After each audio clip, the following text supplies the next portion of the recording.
अस्सलामु अलैकुम रहमतुल्लाहि व बरकातुहू। पर्दे को फ़कत इज़्ज़त निस्वां न समझिए, पर्दे को फ़कत इज़्ज़त निस्वां न समझिए, ये दुश्मन इस्लाम के ख्वाबों का कफन है। नाज़रीन किराम, धार्मिक कपड़ा पहनकर संसद में जा सकते हैं, धार्मिक कपड़ा पहनकर सीएम की कुर्सी पर बैठ सकते हैं, लेकिन धार्मिक कपड़ा पहनकर स्कूल में नहीं जा सकते, धार्मिक कपड़ा पहनकर आप कॉलेज में नहीं जा सकते। इतना भेदभाव क्यों? नाज़रीन किराम, आजकल सोशल मीडिया पर कर्नाटक के एक यूडीपी के कॉलेज में हिजाब को लेकर काफ़ी कुछ सुनने को मिल रहा है, जिसका मामला ये बताया जा रहा है कि 6 बच्चियों को स्कूल में दाखिल होने से मना कर दिया गया है और उसकी वजह ये बताई गई कि ये हमारे स्कूल ड्रेस का हिस्सा नहीं है, यानी हमारे स्कूल में ये ड्रेस नहीं लगता है, ये तो धार्मिक कपड़ा है। लेकिन अब वो 6 बच्चियों का इशू नहीं रहा, बल्कि अब वो इंटरनेशनल सूरत इख्तियार कर चुका है और उस पर बहुत सारी हमारी बहनों और भाइयों ने उसके खिलाफ मोर्चे निकालना शुरू कर दिए हैं, यानी हिजाब के हक़ में मोर्चे निकालने शुरू कर दिए। तो सबसे पहले मैं इस हवाले से हदीस पाक को आपके सामने पेश करूंगा कि हदीस पाक में पर्दे की क्या अहमियत है और पर्दा करने के क्या फ़वाइद हैं। नाज़रीन किराम, सबसे पहली हदीस पाक तिरमिज़ी की है।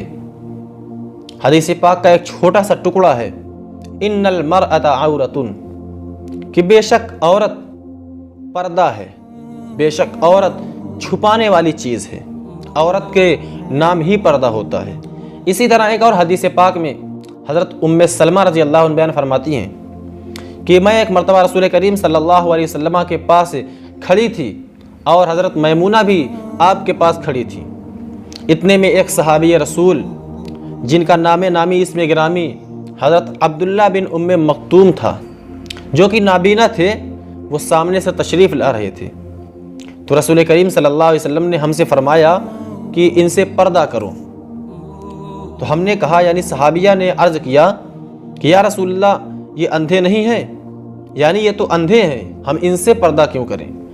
तो रसूल करीम सल्लल्लाहु अलैहि वसल्लम ने उन्हें बताया कि क्या तुम भी अंधी हो, तुम उन्हें नहीं देख रही हो?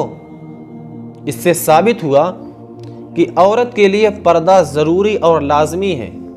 इस्लाम में औरत के लिए पर्दा और ज़रूरी और लाजमी है, चाहे सामने वाला मर्द नाबीना हो, चाहे वो देखने वाला हो। इसी तरह एक और हदीस पाक, बुखारी की हदीस पाक से पर्दे की अहमियत और उसकी इफादियत का पता चलता है। हज़रत आयशा सिद्दीक़ा रज़ी अल्लाह अन्हा से मरवी है कि उन्होंने फरमाया कि अल्लाह ताला मुहाजिर की औरतों पर रहम फरमाए।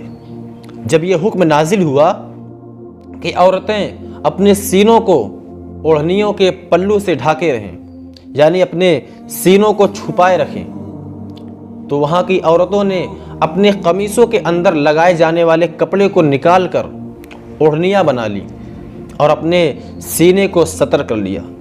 इससे भी हिजाब की अहमियत और उसकी इफादियत का पता चलता है। उसकी इफादियत ये कि दीन इस्लाम पर अमल करना होता है, दीन इस्लाम पर अमल करने की वजह से सवाब कार खैर मिलता है। नाज़रीन किराम, एक और हदीस पाक का मफ़हूम है कि जब औरत बग़ैर हिजाब के, बग़ैर नक़ाब के घर से बाहर निकलती है तो शैतान भी उसके साथ निकलता है। जहाँ जहाँ वो जाती है शैतान भी उसके साथ जाता है। और जब कोई औरत बाहिजाब निकलती है, बापर्दा निकलती है, तो शैतान उसके घर में ही कत्ल कर दिया जाता है, यानी शैतान उसके साथ शरीक नहीं हो पाता। ये थी चंद हदीस पाक जिससे पर्दे की अहमियत और उसकी इफादियत का पता चलता है। अब आइए हम जिस मुल्क हिंदुस्तान में रहते हैं उस मुल्क के कानून और उस मुल्क का संविधान क्या कहता है। नाज़रीन किराम, जिस तरह के 6 मजहबी अधिकार, 6 मजहबी मूल हमें दिए गए हैं, क्या उन 6 मजहबी अधिकारों में से हिजाब भी शामिल है?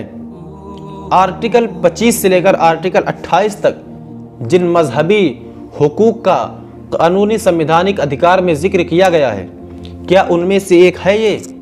तो जी हाँ, उनमें से ये एक है, यानी हिजाब भी उसमें शामिल है।